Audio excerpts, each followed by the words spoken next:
ఎవరికైనా ఏదైనా శుభం కలిగితే ఆ శుభానికి కారణం ఎవరు అంటే శంకరుడే.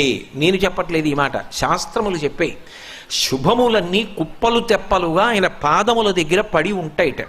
ఆయన అనుగ్రహించాడు అనుకోండి, ఓసారి ఇలా అంటాడు అంటే అది ఎగిరి వెళ్ళి ఇంటికి తోరణంగా పట్టుకుంటాడు. అందుకే ఒక గడుసు కవి ఒక మాట అన్నాడు, నేను ఓ పువ్వు పట్టుకొచ్చి మీ పాదాల మీద వేశాను అనుకోండి, నేను వేసినది ఇది పువ్వు, మీ పాదముల మీద ఉన్నది ఇది పువ్వు. నేను ఒక పువ్వు పట్టుకెళ్ళి మల్లికార్జున లింగం మీద వేశాను అనుకోండి, పరమ ప్రేమతో వేశాను అనుకోండి, ఆ పువ్వు ఓ ఏడాది తర్వాత నా ఇంటి మనవడు. నేను ప్రేమతో వేసిన పువ్వు 2 ఏళ్ల తర్వాత నా ఇంట్లో మనవరాలు. నేను ప్రేమతో వేసిన పువ్వు నేను కట్టుకునే ఒక ఇల్లు. నేను వేసిన పువ్వు నాలో కలిగేటటువంటి భక్తి. నేను వేసిన పువ్వు ఏ వయస్సులో నాకు రావాలో ఆ వయసులో